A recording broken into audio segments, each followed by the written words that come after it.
power of this technology goes so far beyond what like the typical like table conversation about VR gives it credit for. You know, like we talk about it as like a useful tool or an immersive, fun experience, but what we're talking about is like truly transformational. It should be perfectly possible to trick your brain into any experience if your brain can already do that itself naturally. So VR is almost like taking that ability for our brain to generate any experience for us and like putting it in our hands, which is wild. Man, that's something in the history books. People are going to look back and be like, yeah, 2022, 2023. That's when education, after hundreds of years, finally upgraded. We're in a strange time where our physical worlds are intersecting with our digital identities, and right now is a time to kind of determine what you want that to be. Once you have full body tracking that works well and it's frictionless, right? Meaning it's easy to do. Yes. It's a whole new. It's not a game changer, it's a whole new game. So maybe there will be some other people who would be curious to see what I'm learning, what I'm discovering, so to say. And that's how the Discover YouTube channel started. Oh, not really disco VR, Discover. Oh. Yeah, I feel bad when people ask me about VR, or they're like, what do you do? Like, all right.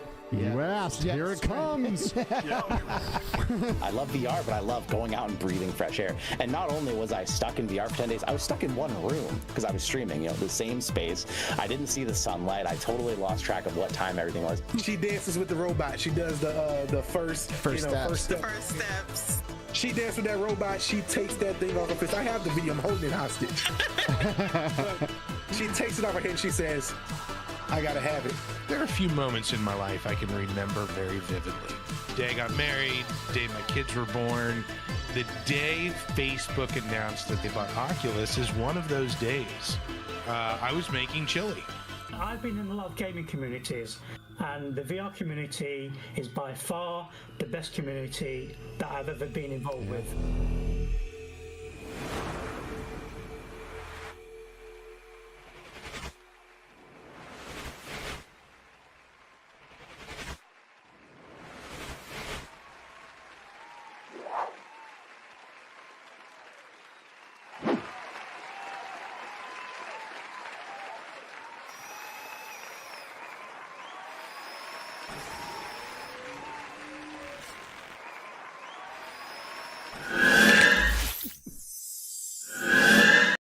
Hello, everyone, and welcome back to the Between Realities VR podcast. Has it been a week already? Dude, I feel like it was just yesterday. I feel like I haven't left the table, like the control panel, if you will.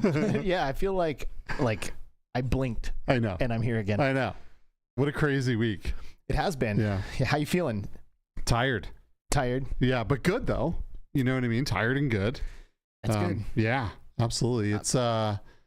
It's been a good week. There's, lots behind the scenes happening in VR, and so it's good. Well, that's good. Good to hear it. Yeah, it's Friday. We're here. We are another episode of Between Realities. My name's Alex, joined as always by my co-host Skiva. Hey, buddy.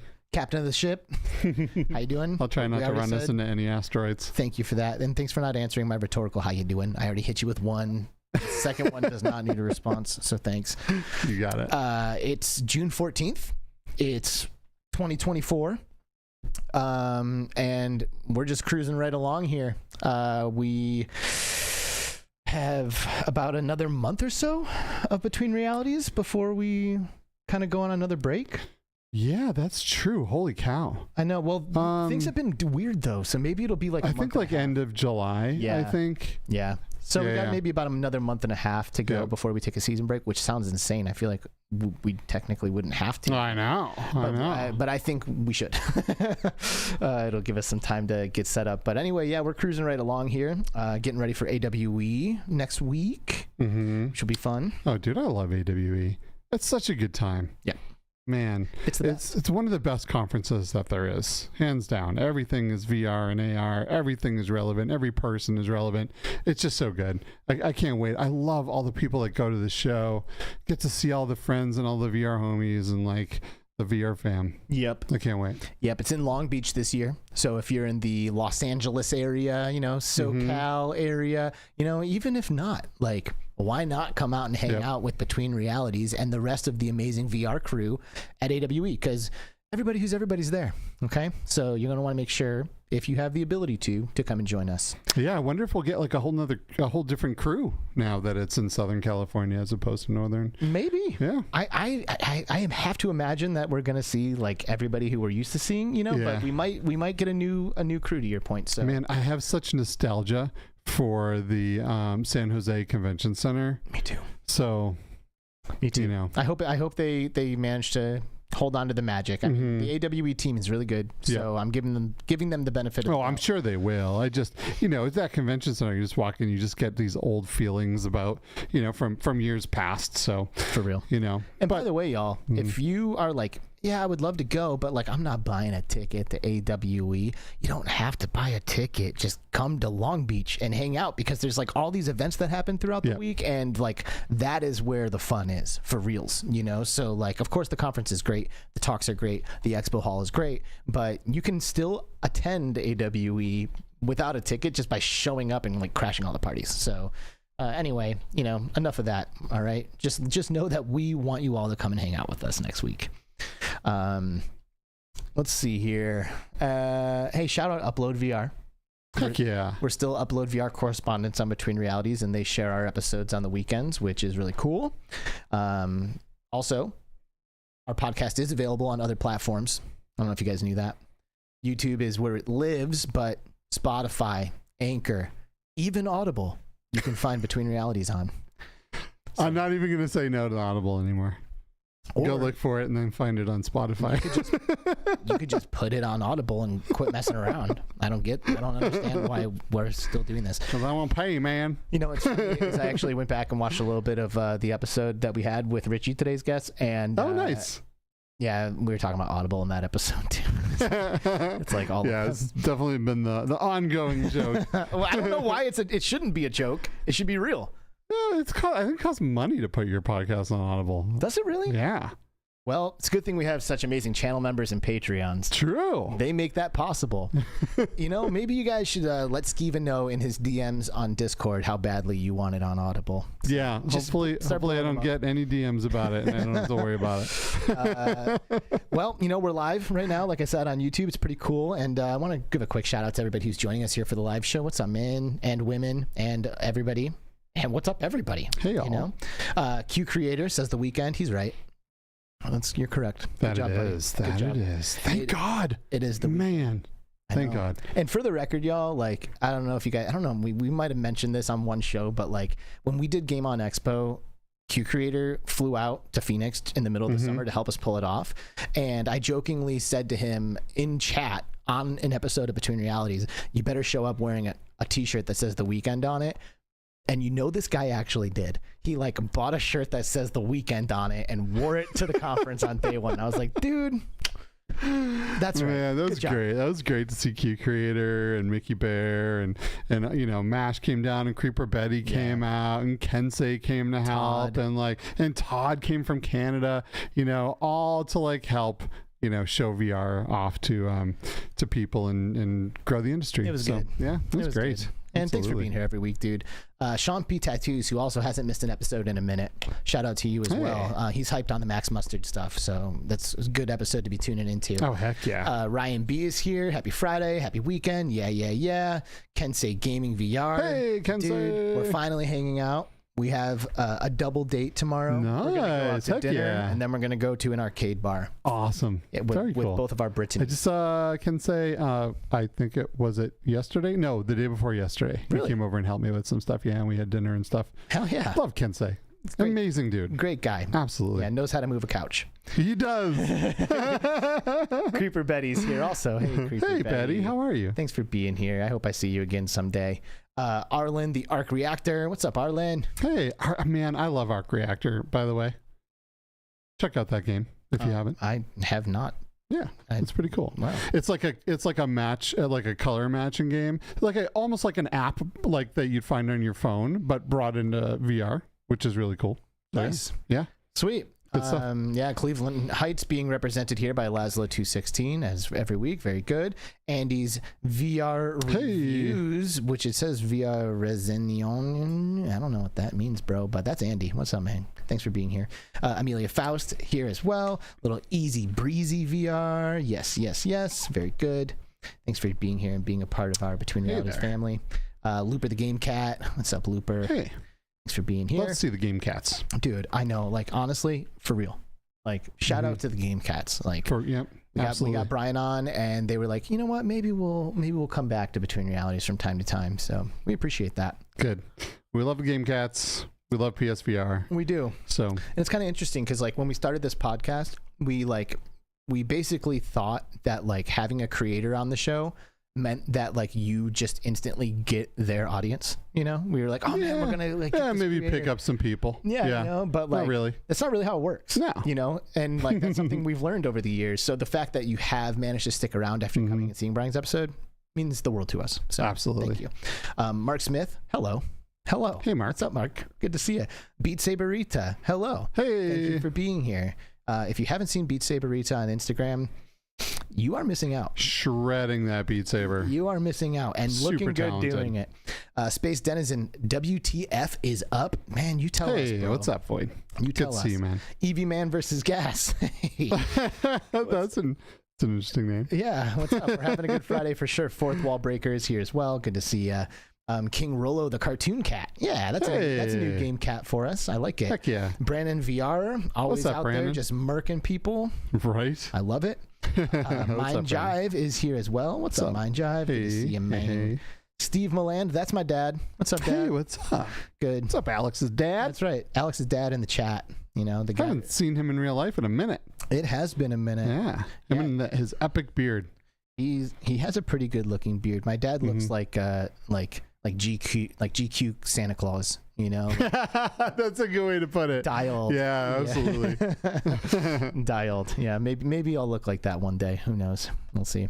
But thanks for being here, Dad. Come on out to California next week if you want to come play VR with everybody. That'd be cool. It'd be cool to see him. All right. Well, let's get into things. It's not often that we have somebody on the show for consecutive seasons. Yeah, that's true. That's one of the things about our seasonal breaks is like we kind of hit the reset button on our guests. So like if we had you on season 7, you're technically like available for us to grab you for season 8. We don't usually do that often because we have so many amazing people in the space that it's like really easy to just like keep getting new faces on here, which, you know, ideally we'd like to do. But sometimes it makes sense to get somebody back, you know, and truthfully, we had today's guest booked for a while, but could we have gotten a better week for this? I know. Like I almost feel like they planned it for their Between Realities appearance, you know? So anyway, you guys all know him. You guys all love him. Help us in welcoming to Between Realities for the second time. It's Richie from Richie's Plank and Max Mustard and Toast. What's up, dude? Oh my goodness. You make me feel so good about myself. Thank you. Well, you're an incredible dude, so you should. You should. It's good to see you, man. Too kind. It's good to see you. Good to be here. Thanks for having me again on your show. Absolutely. Yeah. Thanks for waking up early and, you know, making it to the live show. It means a lot to us. Yeah, it's good. 6 something in the morning there, yeah? Yeah, I've had my coffee. I'm good to go. Nice. He's had his coffee. Yeah, I'm drinking coffee right now myself. And I got to say, it's the best cup of coffee I've ever had. Well, when it's in a Between Realities mug, it tastes even better. Link in the description below to our merchandise store. maybe a link in the description. You can't buy these Max Mustard shirts, can you? No. You got to be somebody. I guess. Super exclusive. I guess you got to be somebody to have this shirt. What do you think? How do I look? Does it look good? You got to be a celebrity like you, Alex. That's right. You said it. You said it, not me. I almost cosplayed as Max Mustard today, but I couldn't get some of the clothes in the right size. Dang, that's too bad. And my ponytail wasn't growing out in time. Richie, what a week it's been for you, my good sir. Oh my goodness. I couldn't believe it. I wish I could say that we planned it to happen around your show, but a pure coincidence. pure coincidence, but like I am so happy that this is the week that we got you. Now, in case you've been living under a rock for the past week, or two, I guess, maybe 2 weeks now, Toast Interactive, Richie and the gang kind of they did some interesting things, and they made some stuff happen with Max Mustard. Yeah. Do you want to kind of explain what you guys did? So for a while we'd be like, oh, you know what, Richie's Plank is probably a great place where we can do a cross promotion for Max. So we didn't want to just do it like you normally would do it. We wanted to do it in a remarkable way. So we hid a coupon code inside the Richie's Plank world, and what you had to do was you go into the elevator. There's some graffiti. There's a little little TV screen in the elevator which plays the Max Mustard trailer, and it's like, oh yeah, whatever, and you can just watch it there. But the graffiti says, "Stick your head in the wall," and if you do that, you can kind of just notice the graffiti. And if you do that, behind the wall is a coupon code for Max. And we did that as a bit of a thank you to the Richie's Plank fans, and also as an experiment. We had no idea what would happen, this experiment, and we're still watching the experiment unfold itself, and it's amazing. It is definitely amazing. It is. I think the experiment, I would call that a success, because it is extremely rare for anyone, any game to rise above Beat Saber in the bestseller list. Yeah. And this rightfully so, right? I mean you can't have an experience like this with a bad game. It still doesn't work, right? So the game has to be top notch, and something like this can just set things on fire. So I'm so glad, because man, this game just wasn't getting the attention it deserved. It's so freaking good. Yeah. How long did it take somebody to discover the code? Like 10 minutes? I mean, I can only imagine. No. Someone discovered it the first day. They sent us a private message to say, WTF, that was amazing, thank you. So we got a few of those on the first day. It took, I think, 3 or 4 days for someone to post it publicly. Yeah. Man, and I mean, so you say you have no idea what was going to happen, but surely you thought that maybe this would have a positive outcome. You know, you're like, you had. Go ahead. Yeah, we knew it could. We knew it probably would have a positive outcome, but I'm like, yeah, I'm just glad. We were like, holy shit, what have we done, kind of thing, at first, and then we're like seeing everyone enjoy it. And just being the comments and reviews that people are leaving, we didn't care. We just let's let it roll. Nice. This is too good. Yeah. Nice. Because this took a $30 game, right? Like $29.99, and brought it down to what, like $3 and change, right? Which is a heck of a discount. It's a no-brainer. Oh, dude. And that's why exactly. Buy that game at $3, you're just not a smart person. For real. So it looks like we have some smart people in the community, because some people picked it up, didn't they? Yeah. They it got posted around. We got them heaps of karma. And yeah, we're happy with that. The reason we are so happy with that is do you know there's games out there, you look every day nearly online, there's someone asking, oh, what games should I get, right? And people respond with a list of games. And if you have a we love the idea that there's now more people out there that will do that. And so long term, I think that's why we're excited about it, because years from now, there'll probably be people still commenting, get Max Mustard. Yes. like I've been obviously like, you know, we've all been looking at this experiment, not just you know, like everybody in the VR community is looking at this, and you know, like I started thinking of like how brilliant this was for a lot of reasons, and that was one of them. You know, like Beat Saber today is still at the top seller list because it's still selling, because headsets are still being distributed, like people are still joining VR all the time, and to have a platforming game sitting in the top 3 of the bestseller list, like that's amazing. You know, like you hid this code in Richie's Plank, which, you know, most people, if you're spending time in there, like you got your finger on the pulse a little bit, you're kind of a VR OG, or you certainly understand, you know, some of the finer details of VR. You know, like that's like the people who are getting into this kind of thing. But a lot of people don't watch VR YouTube. They're not on VR Reddit. They're not like in the VR trenches like all of us are. And when they go to buy a new game, they just go straight to the store and they look at it and they're like, what's on the store? And there it is, bam, number 2, and it's $29.99, which like gets me to think like there must be a percentage of people who are purchasing Max Mustard at full price, even though that discount code is out there, right? Yeah, lots. Yep. Great job. Yeah, that is so good, dude. We're so happy. We you know, we at Impact, were, you know, we're a marketing company, and we're just all sitting around like that is brilliant. That is brilliant. And like I said, though, this doesn't work if it's not a good game. It has to be a killer game. And this, I have never heard someone go, I played Max Mustard and it was okay. I've never heard that. Everyone is like, this game's so good, and they play it and they get addicted to it, and it's just like, okay, just one more level. All right, just one more, and I'm gonna stop. Oh, just one more. So it's we have a funny story about that, and this is the thing that makes us nearly cry in happiness. A lot of the comments talk about the emotions they have. One of them is, I played with my kid and it was just the best time.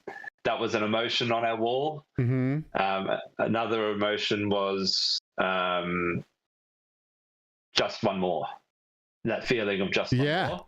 100%. And so many people say that, and we're like, oh my goodness, it works. Having those emotions on the wall helped us think about how do we get the player to feel that way. And so that was the just one more. Was that it cost a lot to do it, because every level had to be unique, and even short. Because if it was a long level, you're not going to think just one more because, I don't have time. But if it's a short enough level, like a right length, you're like, I just have a quick look at the next mechanic or the next level. I want to see what it looks like. And then next minute, you're playing the next level. Well, and you got to, let's fix Richie's camera if we can. Maybe we have to. You're frozen up there. I'm not sure. You're just like a talking picture of Richie right now. Maybe just disable your camera and re-enable it. Yep. I'm going to turn off your feed there.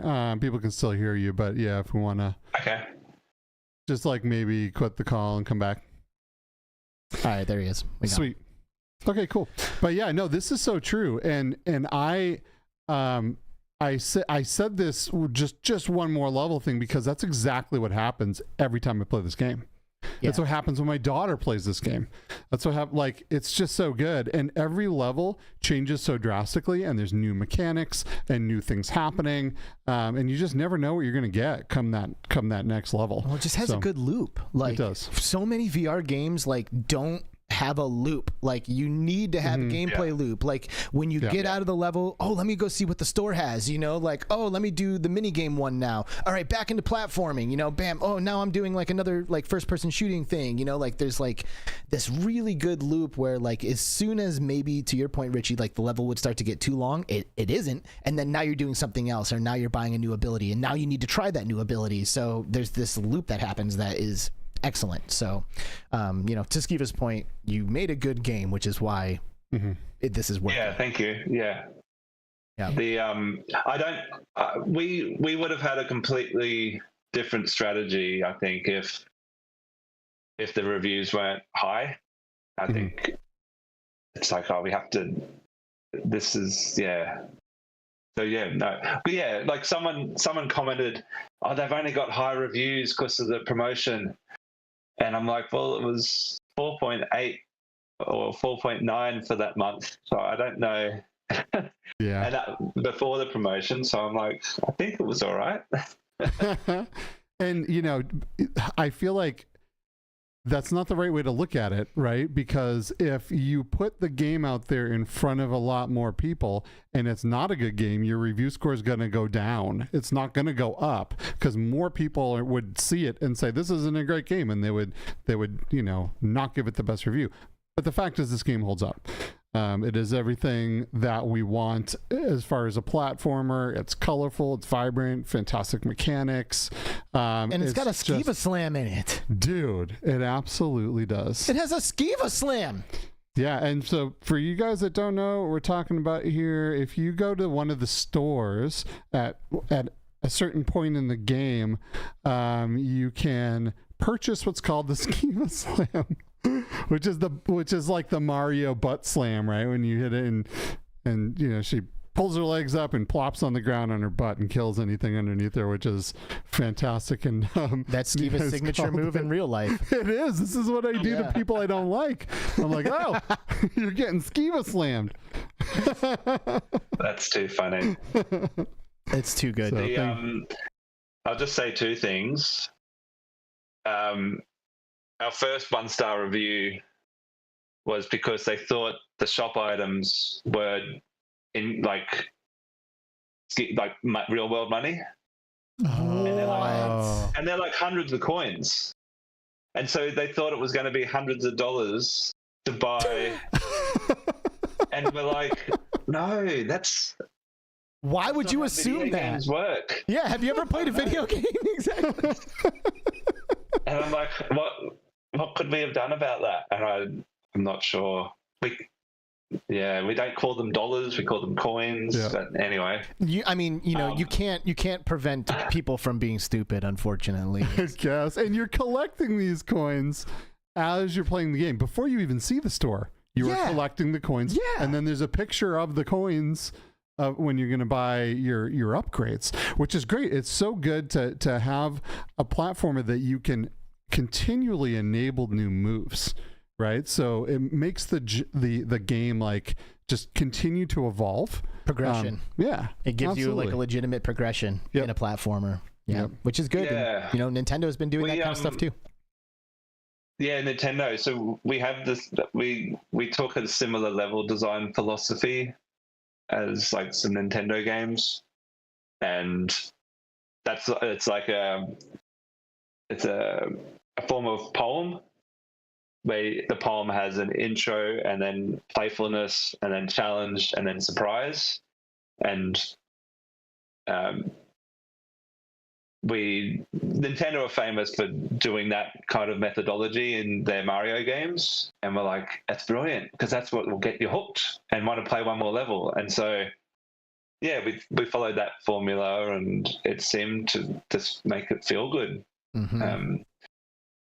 But we were also very conscious that if we're not going to innovate on some things, it's not worth doing this, because Astrobot is out there on PlayStation 1, and it kind of set the gold standard for VR platforming. And we're like, we can't just make a clone. We need to innovate on some things, at least, or we're not doing it. And one of them was that the coins that you collect can actually buy your mechanics. And we're very proud of that, because I don't know if any of those 3D platformers do that I know of anyway. The functionality in Astrobot is like really novel. You use the coins to buy like a toy from like a coin op toy machine that pops out and you add to a collection, but nothing that changes the gameplay at all. Yeah, the level designers hated it because they didn't know which mechanics the player would be buying at this next particular level. So they hated me for that, but we made up. It's okay. That's hilarious. Nice. Dylan Lawrence has recently joined us. What's up, Dylan? Thanks for being here. And Patty Cat, hello. But Dylan was like, I just got here. But have they already talked about the biggest criticisms that the game has received, if any? So, like, have you guys gotten some criticisms, that have, like, made you take a second look at some stuff? Yeah. One of the biggest ones is it looks like a kid's game. Yeah. And I get it. Like, on the surface, it does. And I guess I can talk about that. We had to decide what art style and what theme we would be going for, right? And one of the emotions we want players to feel is happy. And I'm like, what else can we do than making it look like delightful and fun and like a playground kind of like action and activity? And so I was like, look, we're going to lose some customers, unfortunately, because they're going to judge how it looks. And that happens. It's like a good movie like Wall-E. It looks like some people won't watch it because it looks like a kid's movie, but it's actually a movie made for adults that kids can also enjoy. And even though we will get criticism on it, I just look back and I'm like, I don't know how else we could have done it. Oh, dude, think about Nintendo and Sega back in the console wars. Like, that was the biggest criticism that Nintendo games got, was that they look like kids games. And then Sega shows up and they're like, kids games, yeah, right, we're super cool. And they turn the hat backwards and put the sunglasses on and like cross their arms, and like they have the attitude and like we're grown up, you know what I mean? But now look at where Sega is. Well, this is a double-edged sword too, because you get criticism for making it look too childish, but the fact of the matter is, if you made it look too adult, then there's a whole bunch of people that would say, well, this is too adult, I can't buy this for my kid because it looks like an adult game. So you cannot make everyone happy, but what you do is you build an amazing game with great mechanics, and that's fun to play. That's it. And that's what you do, and that's what you did. Yep. And you might you might have to like get past the Sega generation to like really like get that pure appreciation from those people, but I think you guys made the right play here. Like, I am your target demographic, and I did not when I see something that looks like this, I'm like, oh, that might be good. Like, I'm an adult. I'm a kid stuck in an adult's body, let's be real. But I love all of that stuff, and I love this. So it's the bummer that people like get so hung up on like such superficial aspects of games sometimes, and not just games, period. Like, sometimes somebody sees you wearing a silly hat and they're like, no, gross, look at that hat, no way, I don't like you. It's like, dude, you don't even know me, it's just the hat I'm wearing. So that's a bummer, but that is what it is. Other than aesthetics, have you guys gotten any criticisms that you weren't expecting? You get lots of small one-offs. I'm trying to think of ones that are regular. Oh, look, like camera, but it's nowhere. I think it's a safe amount of camera. So there's people out there, which is very understandable. They feel like they want to move the camera, because in like a flat screen 3D platform, the camera is constantly moving to be in a good spot. And so when you get into our game and you can't do that, it's like, oh, what? I can't move the camera? But and when we first started playtesting years ago, can you still hear me? Yeah. Oh, yeah. Yep. Yeah. When we playtested years ago, every player was complaining about the camera. And then we're like, okay, bring the levels in skinnier so that the character doesn't have to run further away from you. And then towards the end and so none of the levels are designed needing to move the camera. Like, we always keep you in a fairly sweet spot.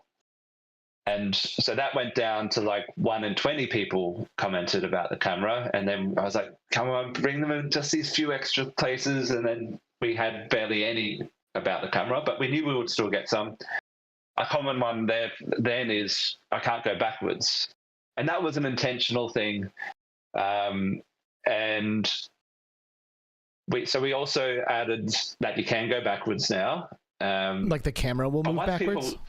Yeah, if you run your character behind you, if you're on a swivel chair or something, because you can actually turn around that far, the testers, some testers would want to go backwards, but after they've played a few levels, no one actually wants to go backwards. Yeah. Because you realize, oh, I don't actually need to. It was just, it's people's first impressions most of the time.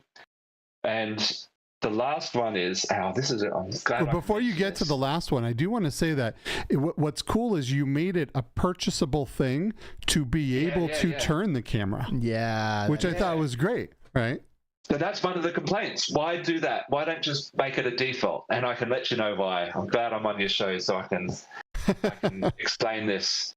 So we didn't have that at first. We added this, use the right stick to turn the camera. And we're like, let's just do it. We're still getting like 1 in 20 people asking about it. Let's just do it. But it can't hurt, right? So we added it in. And then the next week comes by and a new round of testers come through the office because we'd open the office up for locals to come in. They'd have some beers and play some VR games. It was great. The new round of testers, they're playing the game for the first time. They're wiggling all the buttons and the joysticks. And now all of a sudden they're facing the wrong way. Yeah. They don't know how it happened. And now they're playing the whole level sideways. They're getting motion sick because of that. And we're like, oh my, now there's like 1 in 2 people have a problem because the camera's turning and they don't know why. And so we're like, oh, we can't do this. And we didn't even try putting it in the settings because no one ever finds, like only a small group of people use the settings religiously. And so how can we get the best of both worlds? Let's just make it a super cheap price of 10 coins. We'll give them an extra free 10 coins along the way.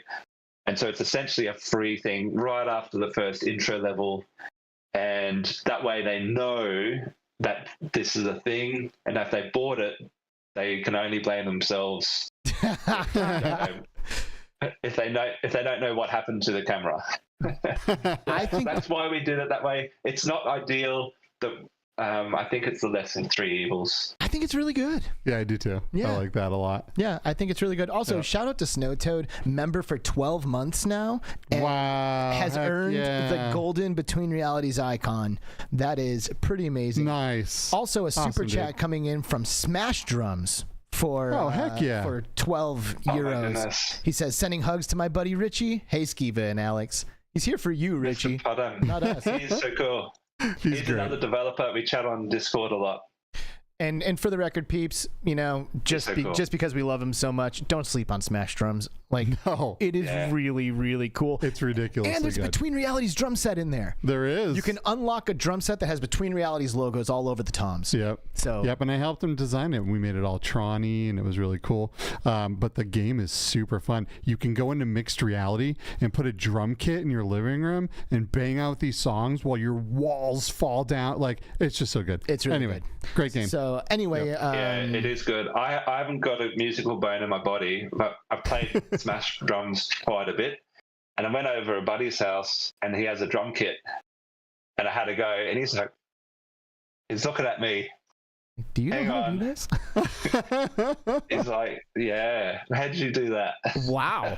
Because of Smash Drums. Turns out doing VR simulations can make you better at stuff. Who knew? I think, except for all of us. Yeah, right. All right, so you said there was one more thing that you were going to mention that people have been saying as a criticism. Yeah, that's what Kiva beat me to it. It was about the camera, the turning thing. Nice. Nice. So I read your mind. I want to talk a little bit about Astrobot. Right, you mentioned Astrobot being kind of like an inspiration for Max Mustard, or certainly had set the benchmarks for VR platformers. And anybody who's played that game can agree that it is the benchmark. It is so good. Like, it looks amazing. It feels amazing. All the mechanics are awesome. The music is so good. Like it's a work of art. It really is.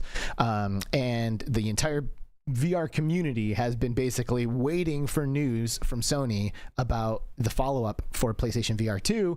And again, unless you've been under a rock for the past week or two, you'll see that Astrobot is definitely a game, and it's definitely coming to PlayStation 5, but it has basically zero chance of being in virtual reality. This, of course, has a lot of people very disappointed, very upset, and frankly, like to this day, people are still hammering the team that makes Astrobot on social media, being like, "Come on, like let us do this." Flat to VR Studios is like knocking on the door, being like, "Yo, let us make this thing VR, please. We need Astrobot." So anyway, I'm interested in what your thoughts are about this, seeing how you guys have a port coming for PlayStation VR 2. Yeah. I'll talk about so I want to defend Team Asobi a little bit. I want like this, and it sounds crazy, but I was like, oh wow, that's a really big surprise to me. But I suspect that it's going to be so good, and I do think it will be, that it'll be the first time in history that someone gives Mario a proper nudge. That is a good thought. And then that's a compliment to them, because I think they are capable of doing it. And to me, that is a bigger achievement than making it in VR. And the fact that they're probably the only studio that, well, there's lots of studios that are capable, but they're the ones that look like it could actually happen. Yeah. I think that's worth the gamble. Like, I think the amount of money that looks like they've probably spent on it as well, it needs to give Mario a nudge for it to be beneficial to them. So that's just my thought. I think as a business decision, it's a wise decision. However, they could have just thrown a VR camera on their rig. They know how to do it. And be, okay, look, guys, sorry, we made this for non-VR first. The camera probably will make you motion sickness, but hey, we know some of you are going to want to do it anyway. Here you go. Here's the thing. And then Nintendo would never do that. Nintendo would never put out anything that is less than stellar. True. Mm-hmm. True. And I've got a hot take about this that I've been waiting to share. Like, I've been sitting on this for a couple days now, and I haven't shared it with anybody yet. Hit us with the hotness. Do it. I think, and feel free, anybody can disagree with me if they want, but I do think that this could potentially be a net positive for us, even in the VR community. To your point, Richie, they have a serious opportunity to potentially give Mario a nudge. Like, this game could potentially establish Astro as a legitimate character, right? And I don't think, to your point again, that they would have been able to do that if they released a VR only game. Like, it wouldn't have happened.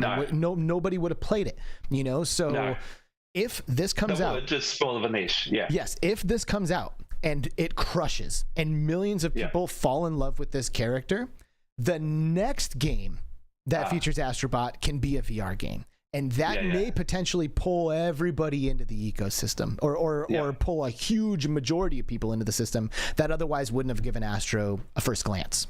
So I think this coming out as a flat screen will establish this IP as like a titan, and then the next game can be Astrobot VR, and that can be the game that we've all been waiting for. Yep. So I think it could work. Yep, it could work. They'll be like, all right, we better give them a thank you game.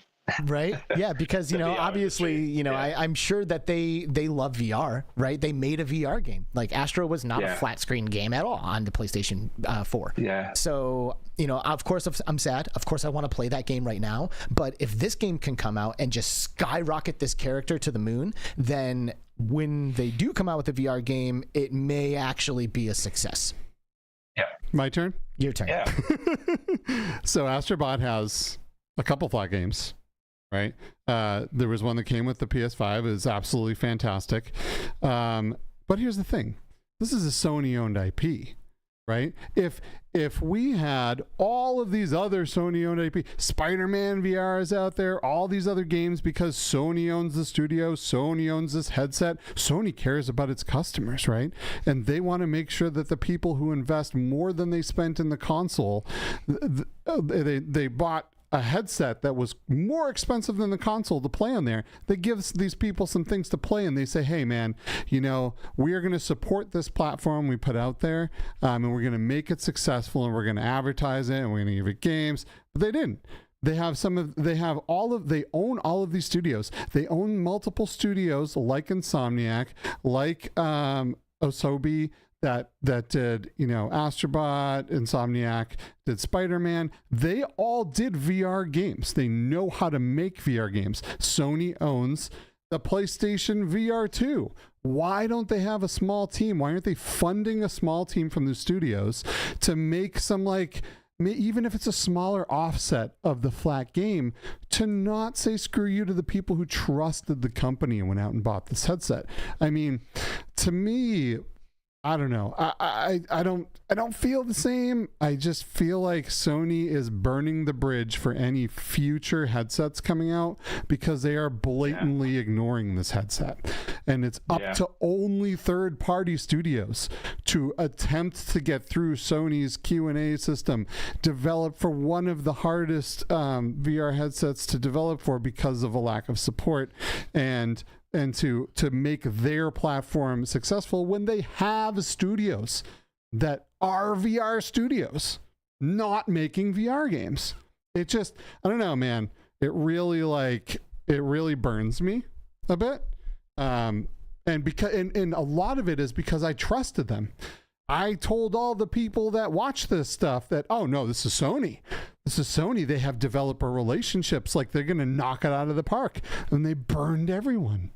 And they burned the people who listened to the things that I said that they weren't going to do that, right? Mean, from a first-party perspective, I would say that's absolutely true. But, like, people who really spend time on the PlayStation VR 2 would argue that there's some of the best games that you can possibly play in VR on that platform. There are, but imagine if Nintendo didn't make any Nintendo games.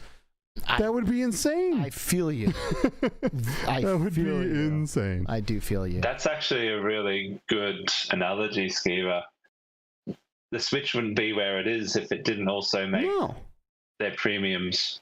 Yeah, where would it be without Zelda? Where would it be without all the Mario games? It would be where the PlayStation VR 2 is. I know. It would be like company put it out and they go, here, you make it successful. If the company who puts out the hardware isn't willing to invest in it, then why should anyone else? £2 from Paradise Decay asking, where are the hybrids Sony promised us? Yeah, where's all the stuff Sony promised us? Yeah, you know what? We got Gran Turismo is like my #1 PlayStation VR 2 game, and it is so awesome, and it is a perfect hybrid. Like, I love that game so much. And I mean, I know it's only one example, but like my brain immediately went to that. I'm like, oh well, they did that one really well. Yeah, I think you only need one. That's such a good game. It's worth buying a PS5 and a PSVR 2 headset just for that game. Legitimately. Think about like 10 years ago when VR wasn't big, and if you said for under $2,000 you could have this, it's like, oh my goodness, what? People would be buying it if it was $30,000. Yeah. It's like it's a driving simulator. Like, it's this, what?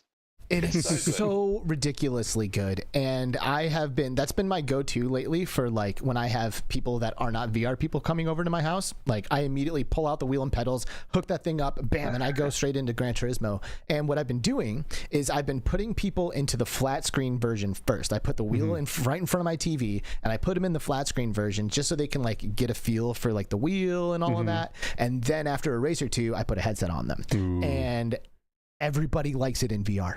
Yeah, these are not VR people, but then they put the headset on and they instantly become better drivers. They like are way more connected to the experience. Their faces are like lighting up. They can't believe what they're experiencing. And I had one guy recently take the headset off. He's like, I think it's better with the headset.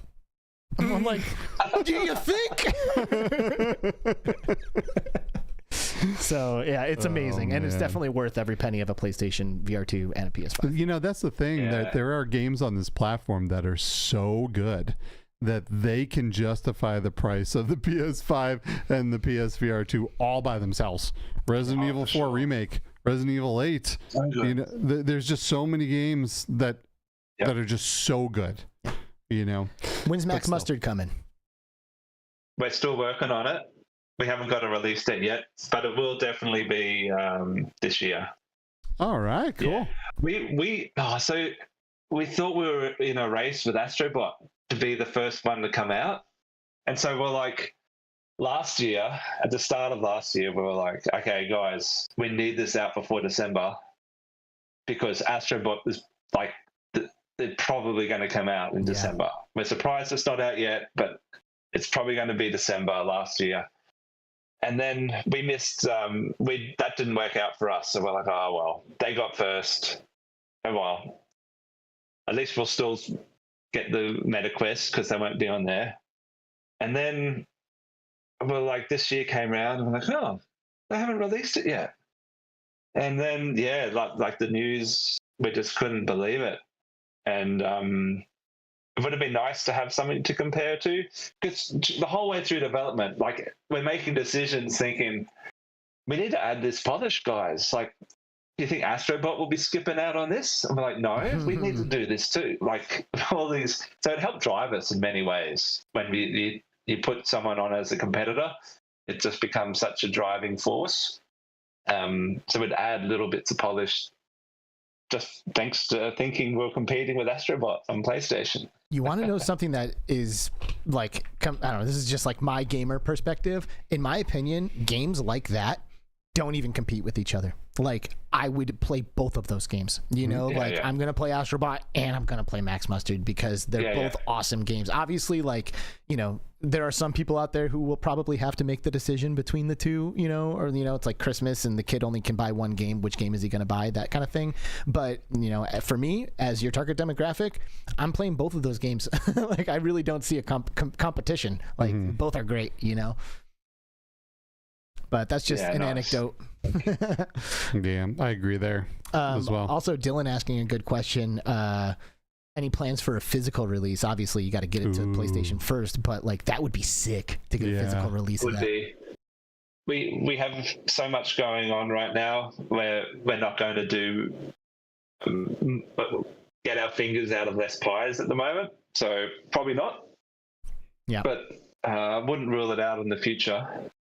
Also, some people in chat were asking about Steam. Is that on like the same timeline as PlayStation? Yeah, so our intent is for it to come out same day as PlayStation's release. Beautiful.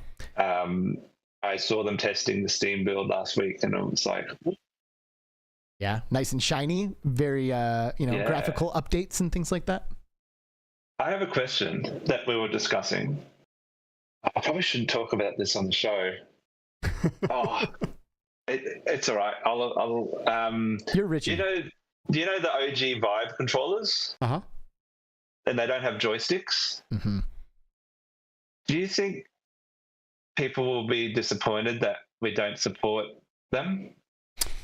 Those OG Vive controllers? Because it's not very good, like, to control the character.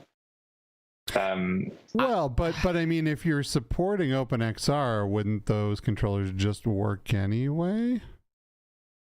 Yeah, but if they buy the game and then it's not very good, they log off and leave a 1-star review, which would be very understandable. Yeah. I wouldn't understand that. Like, I mean, I think anybody who's out there using Vive wands, this won't be the first time that they've had to like use that trackpad as a thumbstick, you know, like they're used to it. They know what they've got in their hands. And I think they'd rather be able to play the game with the controllers that they own than not at all. Yeah, because I mean, people, you know, there are still people out there buying Vive Pro, not a ton, but they don't have a choice. It's not like they can buy them with another controller. They could go out and buy index controllers too, but that means they have to know that that's a thing. You know what I mean? Yeah, I mean, maybe some people bought Vives 7-8 years ago and they've like never thought about upgrading their headset because they like it and it works, and they just play Beat Saber or whatever, and the wands work for most of what they want to do. So I think you would get some shit for it if you didn't. So I would probably include it. And you can maybe say like this is recommended controllers would be these ones, but still compatible with that. But yeah, I think you'd be shooting yourself in the foot to not include them. Dylan Lauren saying, dude, you're gonna piss off all 13 Vive users. Hey, we care about them too. Absolutely. It's crazy to me that Vive never made joystick controllers until the Focus 3, right? And the XR Elite. Like, Where were they on that? You know, it's kind of wild. I mean, they made a lot of questionable decisions. They have in those years. They absolutely have. You're right. You're right. But it's, you know, it just seems like so obvious. Yeah. Well, you know what? I'm going to segue here. I think it was a questionable decision to potentially discount your game at 90%, but it worked out, right? Now, I don't know if you noticed this, but somebody took a page out of your book. Did you see it? Yeah. Me during the week. Yeah. So if unless this is news, this is probably news to anybody who's listening to this. Zombieland on the Quest did exactly what Max Mustard just did, except for they didn't like hide it and like be cool about it, like, you know, hiding it behind a collider or something like that. And Richie's Plank, they just were like, yo, what's up? This game's 90% off with using this code. I think they saw Max Mustard on the top list, and they're like, let's do that. And I find that to be pretty interesting. Oh, that is it's like you're kind of setting a trend or something. You know, do you think? Yeah, we kind of discussed it. We were like, oh, is it going to because we got contacted by so many developers. It's like, yeah, it was crazy. And what were they just like asking you? Hey, did that work? Like, is that what they're asking? Most of them are concerned because it's like, oh, dude, did you know that thing that you did leaked? Or was this meant to happen? And are you sure? Like, because it's so unorthodox. But yeah, we're worried that it was going to set a trend. And I hope not, because it doesn't work in every situation. Like Richie's Plank has never been on discount.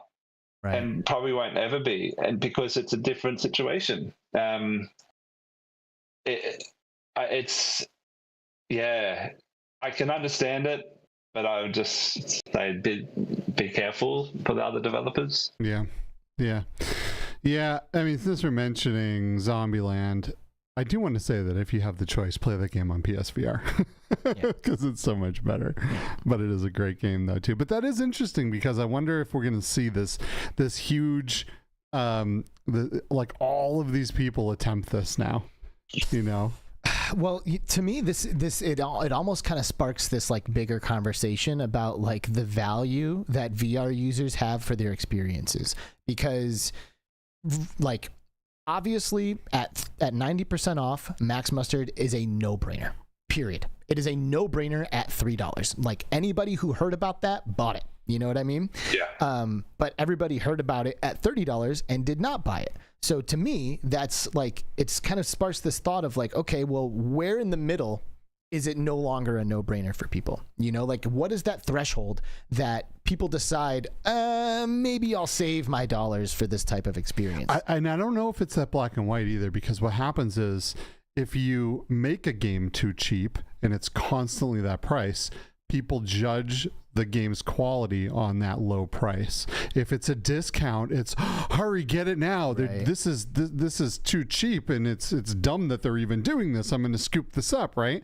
And it's just a temporary thing, and it creates urgency. Yeah. But if you make it too cheap, people think it's a garbage game. So there is a middle point somewhere, right? And finding that is like, it's completely different for every single game. Yeah. You know, it blows my mind that Beat Saber is still $30. I know. With all the DLC. Yeah. With all the DLC? Well, I mean, there's DLC in the game. Oh yeah. I've spent more on the DLC than I have on the ticket cost. By far. That and like Walkabout Mini Golf, I've spent $1 million on DLC. What do you think, Richie? Worth it, though. Yeah. For us, it's a one-off thing. Like we'll never be doing that again with Max. And so just pricing it like that, it's not going to fly because by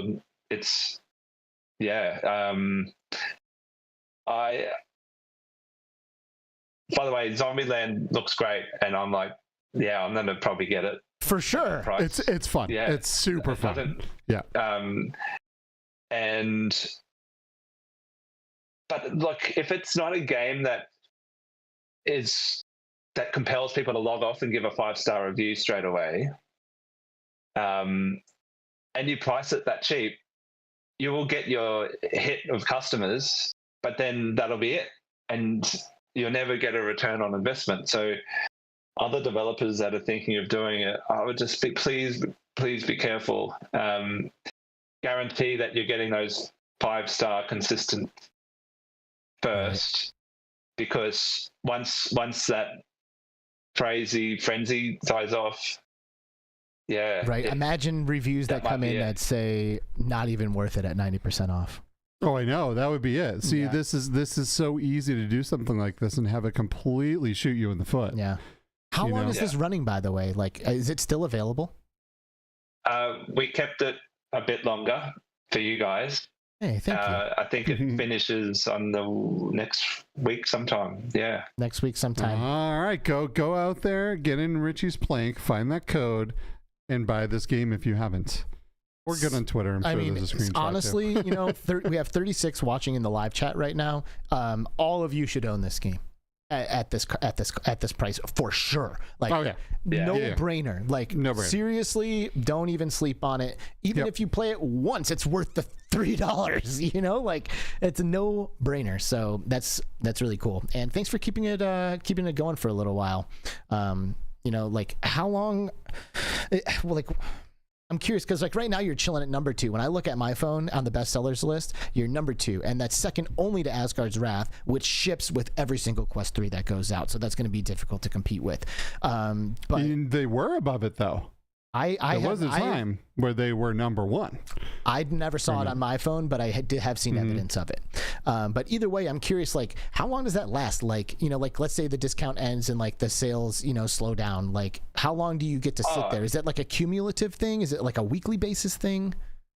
Yeah, we've been studying it and trying to figure out their algorithm, and we're not under any disillusion. It'll drop down. Like, we're not going to stay up above Beat Saber forever. So it'll drop down again. And I think it might be on a daily basis they do a recalc of the algorithm, maybe a few times a day. But then there's also like approximately like a 1 week waiting in there as well. So if you have a cracking big one-dayer, you can survive for nearly a week. But yeah, they have good algorithm team that figure that stuff out, but they do it so developers can't figure it out. So we'll never truly figure it out. Yeah. So we can only guess. So I'm kind of curious. Like, are you? I mean, I feel like were you still bullish on VR like before this happened? You know, like have you like has the light? Like, did the light start to fizzle a little bit maybe when like you weren't seeing the conversion that you were looking for? And has that changed as a result of this promotion? Or like, where are you in terms of like VR on the big, at a grand scale?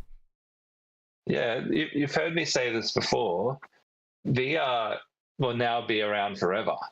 Like, we're still at the birth of it. You look at Steam, and there's over 1,000 games getting released every day. Mobile phones are now, their games are just owned by big data-driven big dogs that make free games. I'm not too interested in doing that or competing with that. I'm not a data-driven person in that way.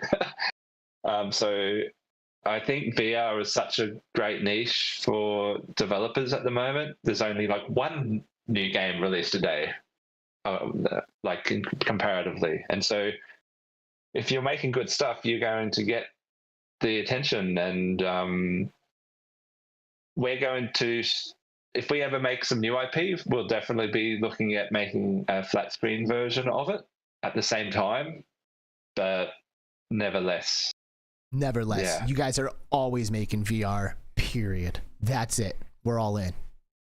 Yeah. Like, that doesn't mean we might not ever do a port of Max Mustard, because people are asking for that. But it won't just port directly. We would have to make some adjustments. For sure. Because, yeah.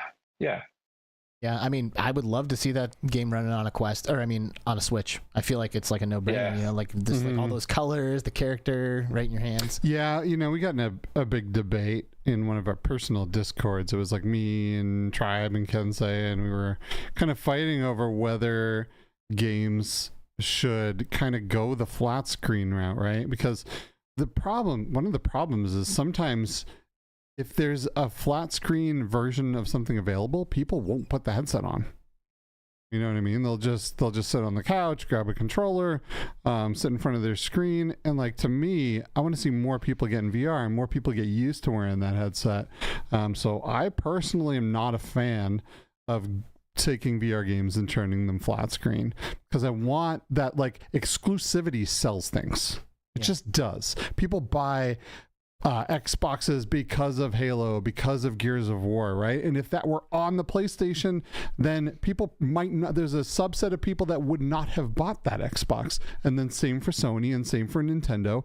You know, if you could play Mario game on a PlayStation, they'd sell less Switches. You just, you know, it's just the way it is. So I don't really want to see these games converted to flat screen, because I just don't feel like it helps the industry as a whole, but that's just my opinion. Yeah, but as a gamer, I personally love having the option. Like, sometimes I don't want to wear the headset, and I will play some Gran Turismo on a flat screen. You know, like, I'll sit in front of it, cruise around for a bit. You know, cool, that's good. But that was a flat screen game that came to VR. Fair. You know what I mean? Fair, but still, as a gamer, I love having the option. Yeah, I know. Or like if GTA comes out, like flat screen and VR mode, I would love to be able to go back and forth between the two modes. Yeah. You know? So, I don't know. What do you think? Yeah, I think if we want the high quality games, we need to consider adding, if we want the bigger budget games, we need to consider, developers need to consider making it for both. Like, they would never have made Gran Turismo for VR only, as an example. Right. Like, they just couldn't afford to do it. So that's on the extreme end. But on the indie studios end, they should consider that too, I think. And also, the surprising thing is how few flat screen games have their VR port. It's like free money. They should be doing it. Contact Flat to VR Studios today. Modders are doing it manually. They need to be just go call up a VR studio, go call up Toast, call up Flat to VR, ask them, hey, can we get our game in VR? And we'll be like, yep. Boom. Yeah. Shout out to Flat to VR Discord for right about to hit 100K. And people members? Too, wow. And that's the modding community. So that is PC VR people, like the hardcore PC VR people, and they're about to hit 100K on that. So there is amazing interest. Yeah, there's a lot of interest there, and you're right. I mean, if you can try, make, obviously you don't want to spend more on making the port than you'll make when releasing the game, but like, if you can, if you can work with a studio that already knows how to do it, and it's free money, right? Yeah. You're not gonna sell less on the other ports, on the other consoles, because there's a VR version, right? You're just gonna pick up a whole new audience. And it's not just about the money. It's about increasing the value of your IP long term, and like protecting you against risk from competitors that come through via the VR route, like Ghosts of Tabor. They're now the dominant brand in VR world for first-person shooters. Yep, and if Escape from Tarkov had made a version of their game in VR, Ghosts of Tabor would not have, they'd be somewhere, right, but they would not be the dominant player. So they did not, Tarkov did not protect themselves by making that port themselves, right? Yeah. And every genre of flat screen game should be considering this, in my opinion. Do you think it's a hardware issue? Like, do you think it's because hardware still falls short of people's like insane sci-fi expectations? I think it's the development team at studios probably try it. They don't do the necessary. Their current tech a lot of the time won't work to do it properly. The best they can do easily is throw in the camera, which won't feel good in all games, which from the UEVR modding tool, and it's not good enough to sell, in my opinion. And so they need to do a little bit too much work. They've got this old bunch of code and way they've done things, and like this one needs a complete refactor. And they consider those decisions without the experience of someone that has the VR knowledge to go, well, actually, we can do this and this, and then you're all sorted. And so, but like, don't you have to be bought into VR? Like, I mean, because like, you know, it's these developers are aware of virtual reality. You know, I'm sure they've tried it. I'm sure some of them even have VR headsets at home. You know, but like, it's like I feel like they're not bought into it. You know, like so many people, like they understand the vision, they understand the value in VR, and like it's interesting to me that these developers don't see that value, and I'm curious, like, why do they not see that? Is it because the headset's uncomfortable? Like, you know, like what is it? Yeah, I don't know. They might go, what? We're only getting, it's only an extra 100,000 sales in the first year. Maybe it's too small for them, but that's a lot of money. Yeah. And again, it's not about the money. It's about securing their IP in that space. Yeah. I think a lot of studios too might look at their game and go, man, we've been working to hit this 30 frames a second for a long time and optimizing, and it's really hard to hit this consistent frame rate. And you want us to go to 90 frames? Oh, man. He said what? Yeah. PD is in the chat. Good to see you. He says Sackboy in UEVR is perfect, and that's a PlayStation game brought over to PC. I don't agree. I think it's very good, but it's not perfect, bro. Like, you can see the edges of like the boxes of the water and the levels and stuff. Like, it wasn't designed for VR, and it's clear when you go into that.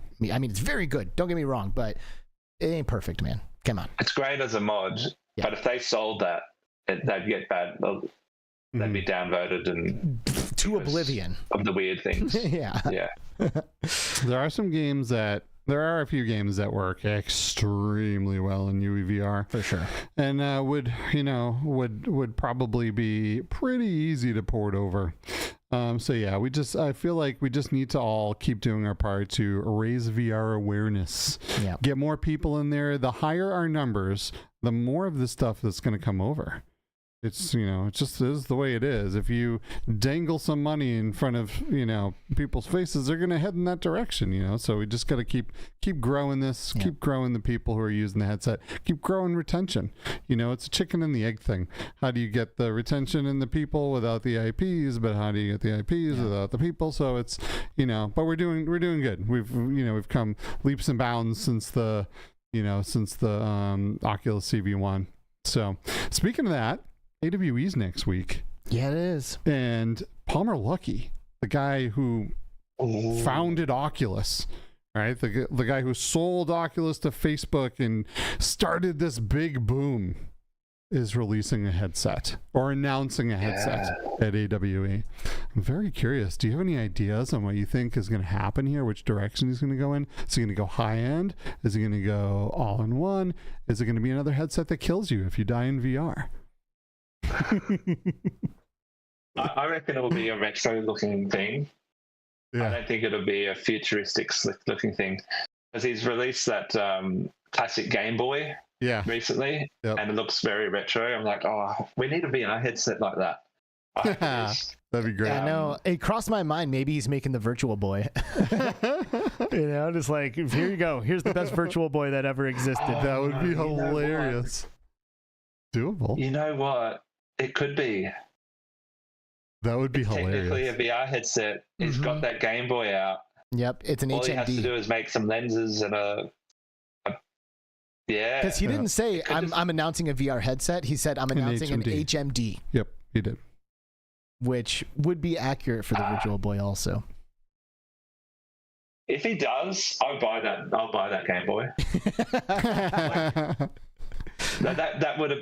That would appeal to me big time. That's just a little casual fun thing to play with. Yeah. Yeah, I mean, I'm definitely tempted to get the Game Boy. Like, it looks so good. So much Game Boy. Just having a backlight in general, like that to me is enough. You know what I mean?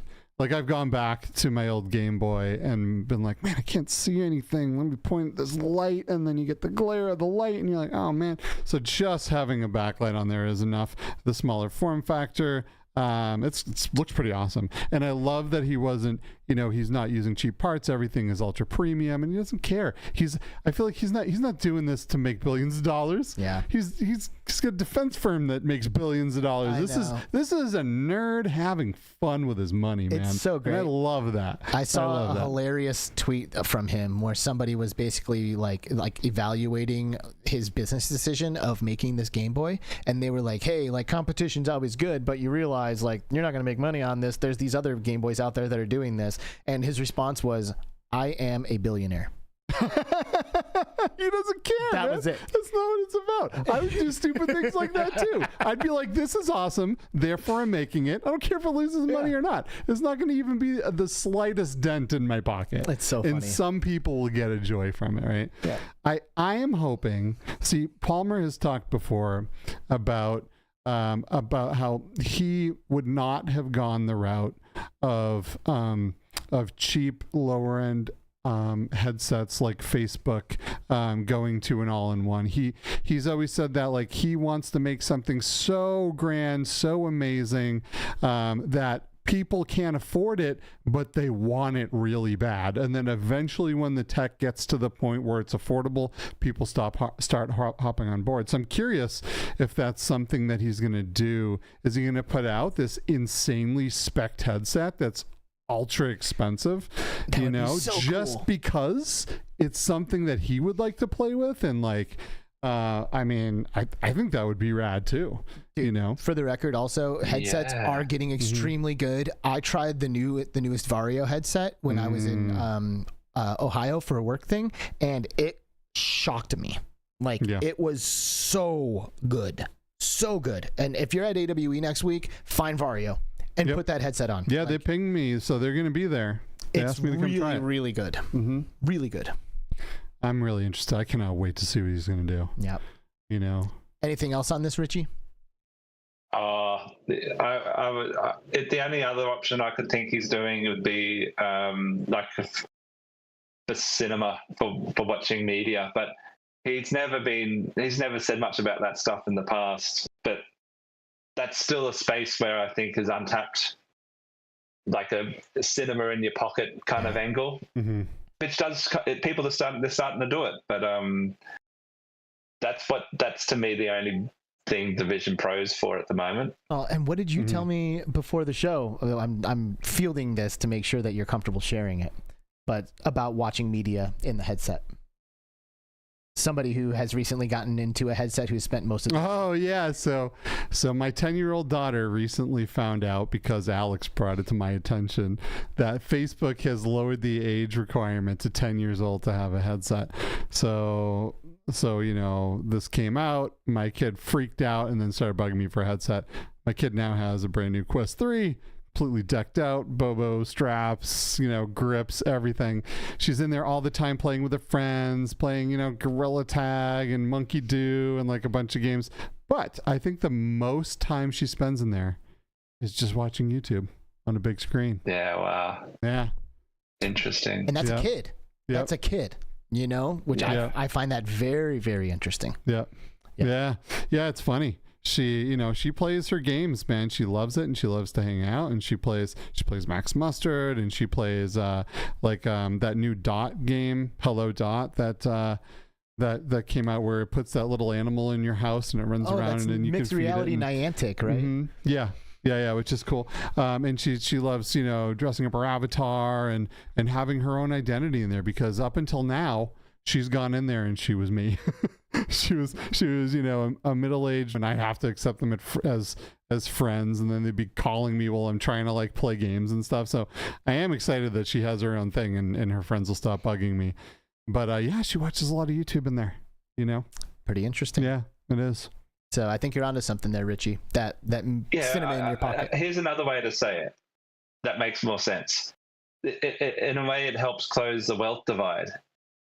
Like previously, having a home cinema or a cinema room is like something for super wealthy, right? like, oh yeah, we got a cinema room, but whatever. And then you're like, oh, okay, good for you. But now you can buy one for a few $100. Yeah. 100%. I mean, Sony has tackled this in the past. There are headsets out there that just put all they do is they just put a static huge screen in your face. Yeah. Right. And now it's worth it just for that. Yeah, it is. You have a cinema room. It is. You own a cinema room now. Yep. And you can take it anywhere. I agree. It's great. I gotta tell you, it's great. Like I use like Roku glasses and X-Reel and stuff to when I travel to watch movies on a plane. Less bulky than a headset. Easier to see the flight attendants when they're when they're doing their thing and trying to give you drinks and snacks and stuff, right? So yeah, and that's all that stuff really does. There's no real games on it. I mean, I guess you can play mobile games on it and stuff like that, but the main purpose is to like watch movies and be comfortable and have a nice viewing experience. So that could be a thing. I can't imagine, I can't imagine that's what Palmer would do. I feel like he's a little bit more extreme. It can't be. Yeah. It's not him. No. Yeah. Paradise Decay is asking, thanks for the super chat, PD. He's asking, has Max Mustard's success had any impact on Richie's Plank?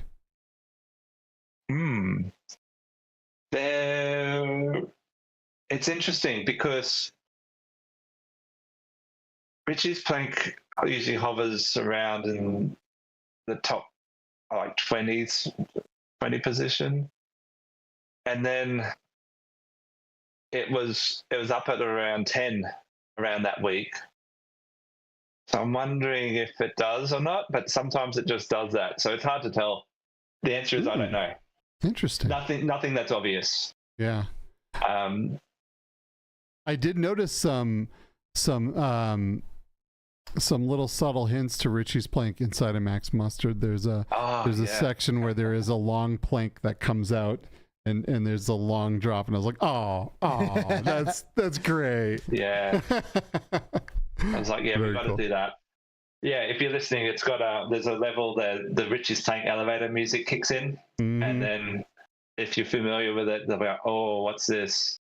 And yeah, at the end of this really long plank above a tall building in Max Mustard, there's a coin at the end.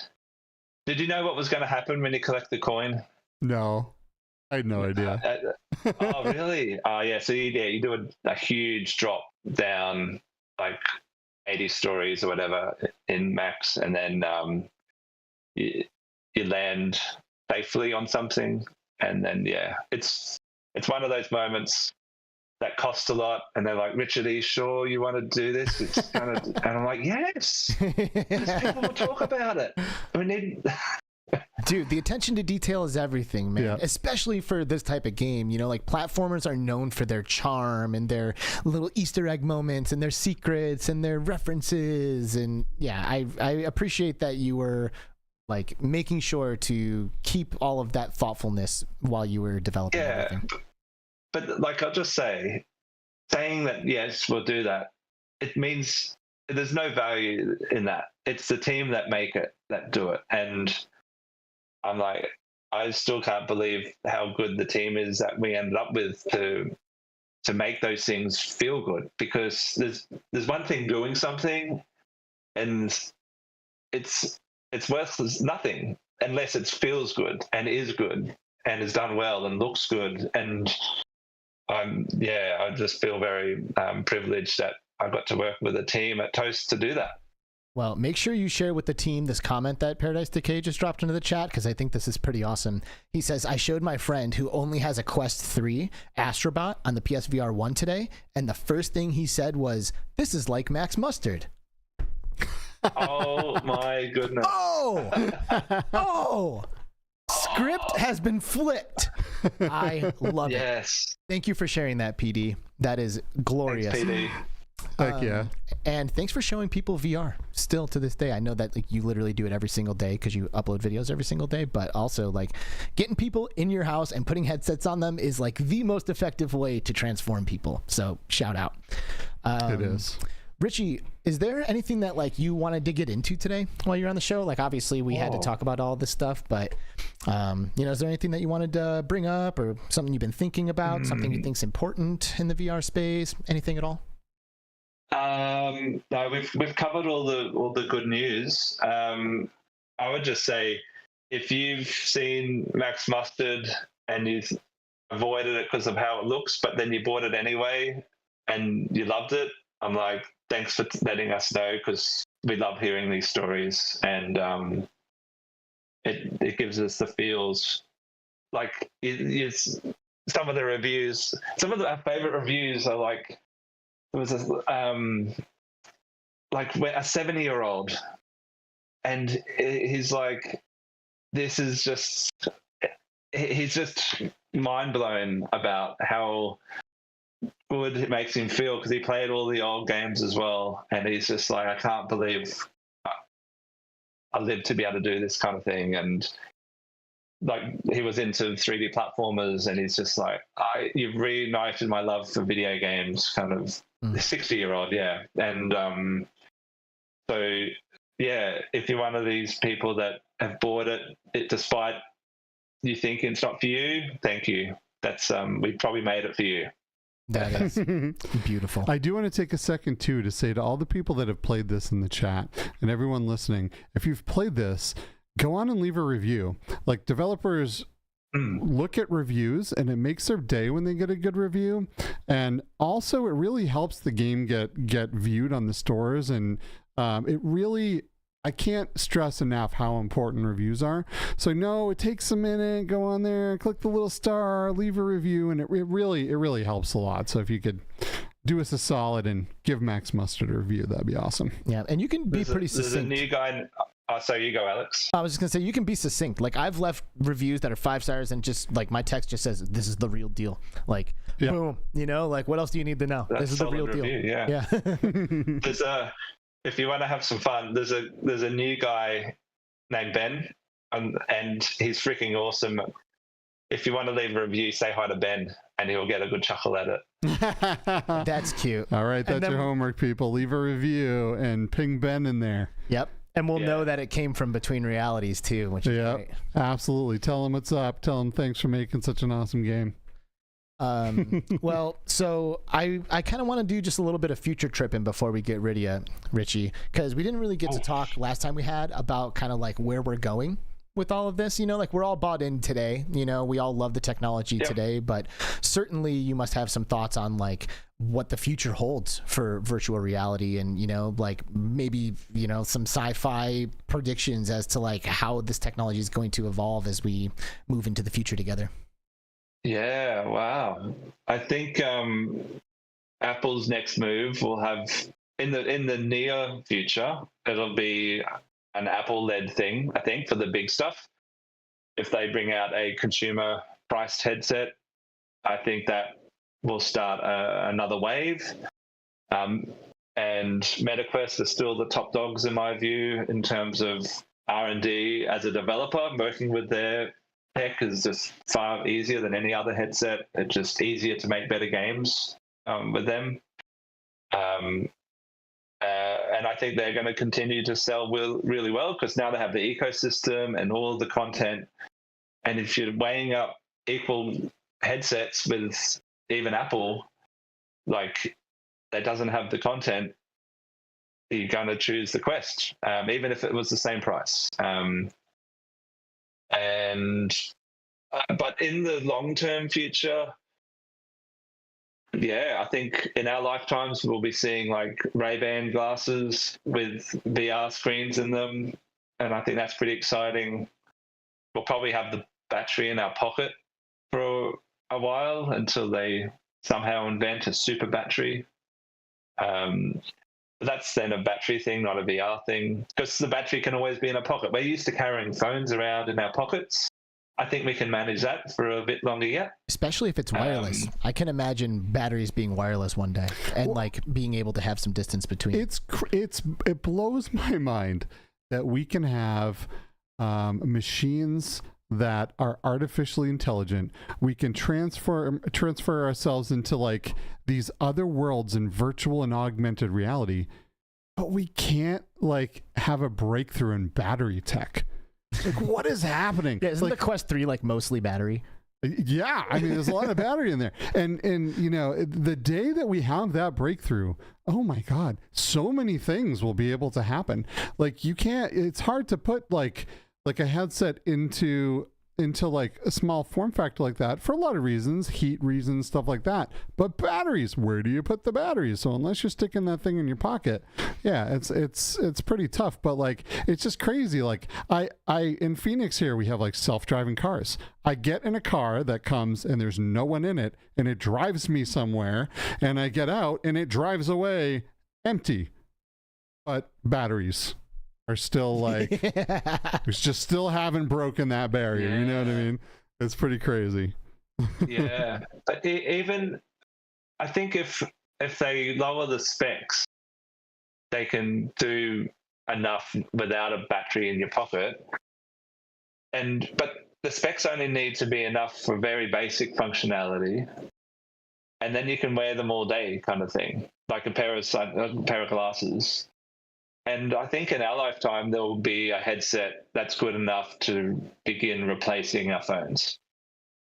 And like already people are trying to use their like Apple Watch instead of carrying around their iPhone all day, because it is arguably now good enough to do that.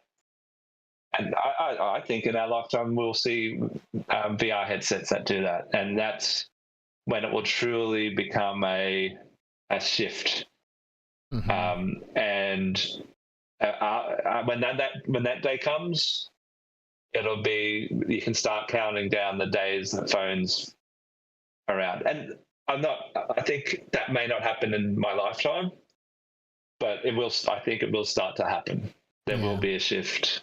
Yeah. I can't have this conversation without thinking about like getting into somebody's brain, you know, because all XR devices are like trying to increase the fidelity of the signal that they're feeding directly into our sensory perception organs. So it's like, how high quality can we get this image that's flashing in front of people's eyes, or how true to life can we get this audio, and can we send it around and make it feel like it's coming from 360 degrees, and how realistic can we get these haptics, you know, making motors simulate the feeling of you interacting with something. And there's like all this like machinery that, like, to me, when I start to think about like immersing myself into a different universe, is a very like, I don't know, almost like steampunk in a way, you know, like as somebody who's spent time like trying to master lucid dreaming, and somebody who's had like deeply profound hallucinogenic experiences, like I understand that the power of our brains is like incredible, you know, and when you go to sleep and you have a dream, you're basically in a VR game, like you're fully experiencing it. You can feel the sensations of like falling down pits. It has haptics, it has it all. So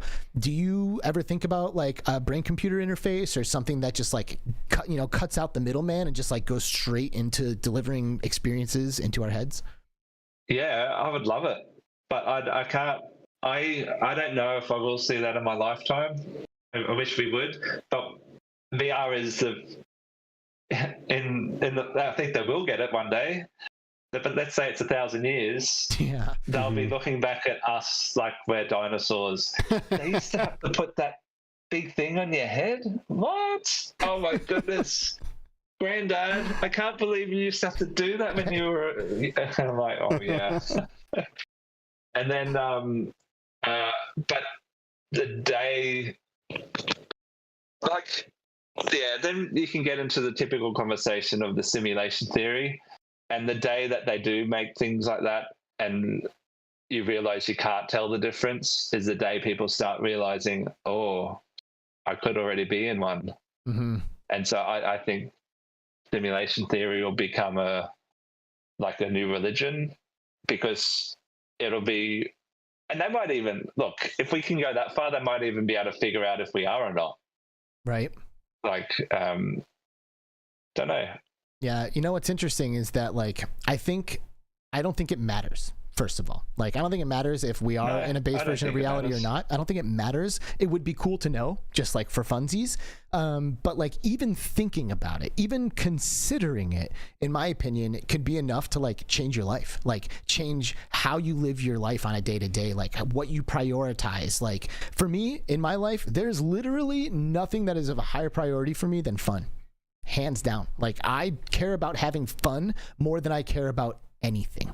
And I feel like that is a result of like a lot of this kind of I don't know about soul searching, but like my inquisition for like the nature of what's real and what's not real. Like my philosophical drive and perspective has like led me to live a life that is so much more focused on just like what I actually care about, you know, instead of like getting caught up in the rat race of all of this stuff. And I say this on a lot of episodes. For me, VR could potentially be the gateway for people to wake up and like have these experiences that are profound enough to get them to like look at their day to day and be like, am I living the way I want to? You know, like, am I having the experiences in my base reality that I want to have? Because here, damn, these are some good haptics. Like, wow, the lighting effects are good. You know, like we could be brought into the present moment in a way that allows us to start to live out our dreams and fantasies, even if they're not being directly plugged straight into our brains.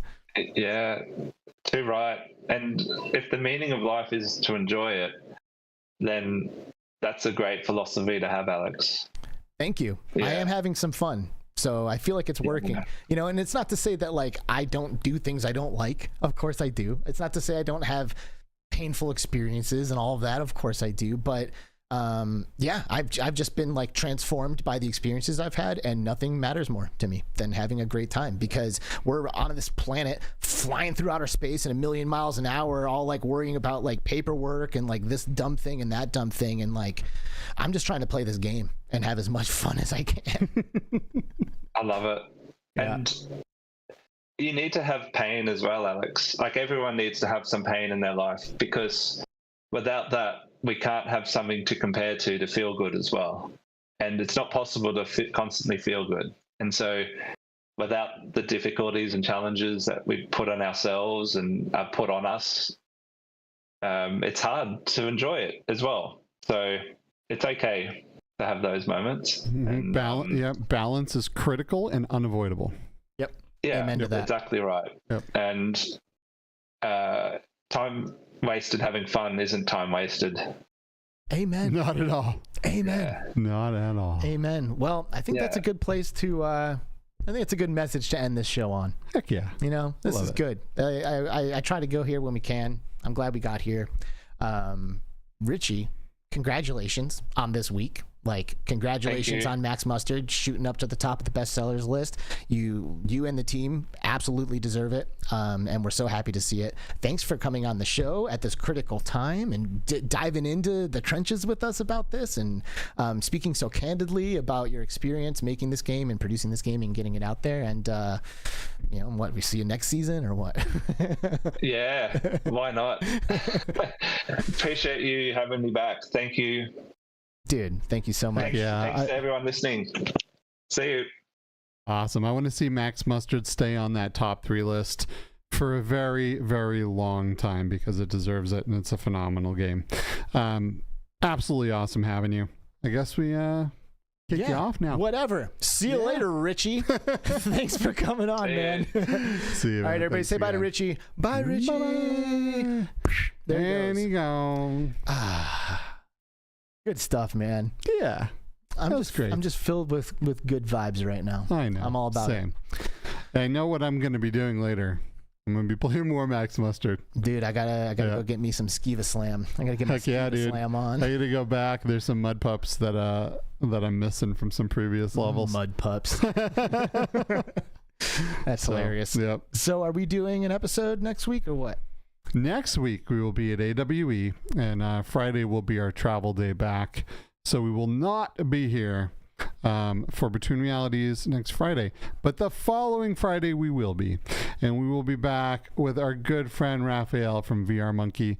VR Monkey has made some cool games like Sky Climb, but they've also ported a lot of awesome games to PSVR, to Quest, from all kinds of studios all over the place.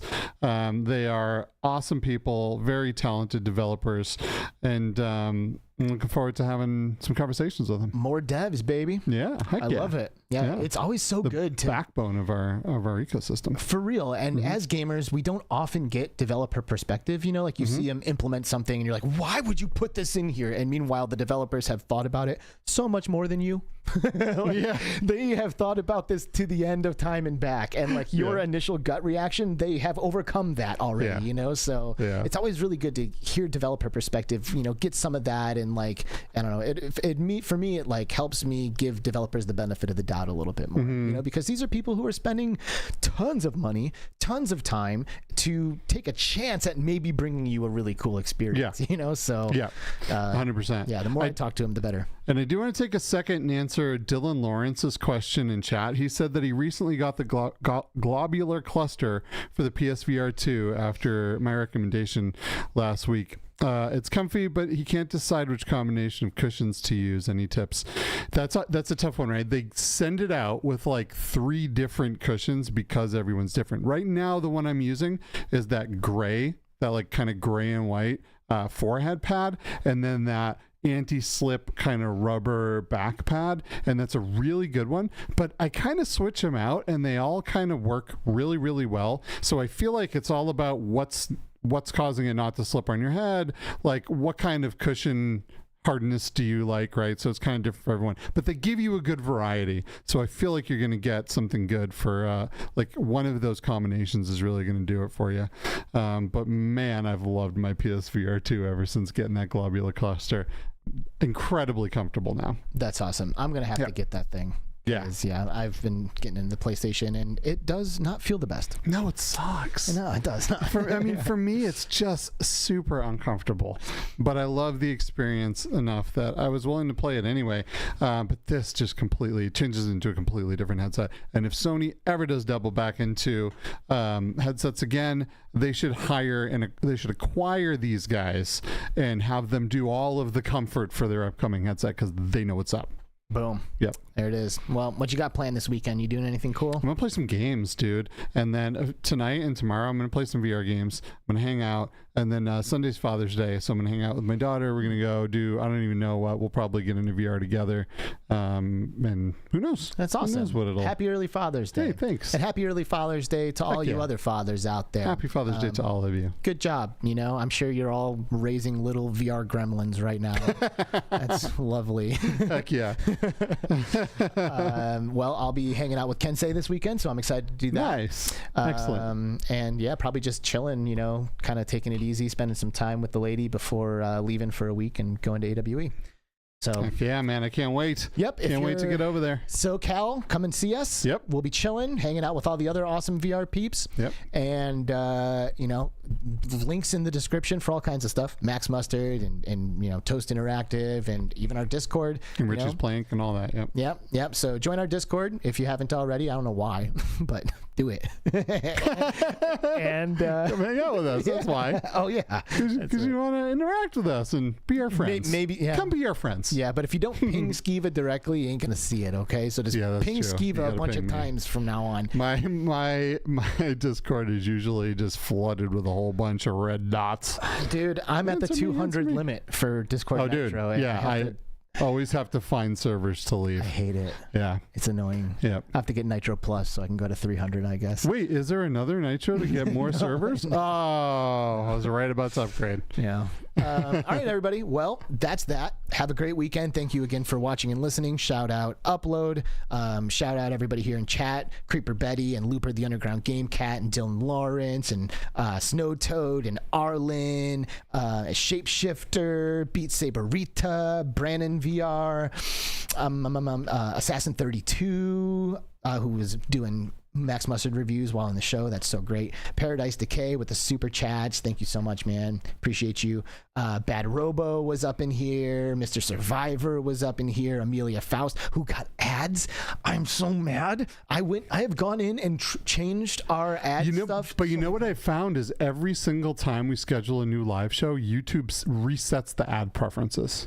Well, listen, which is super annoying. It's your turn to go in there and figure it out. All right, you try to tell me what you did to kind of make it, but it didn't even work last time, so we gotta figure that out, man. If anybody can figure it out, it's you. Okay. Wes from Virtual Strangers, dude, We love you. Thanks for being here. Love you, Wes. Duggars K and Silver Nexus and Ryan B. The Smash Drums super chat earlier. Patty Cat earlier. Sean P. Tattoos, Qcreator, Ryan B. And of course, Kensei.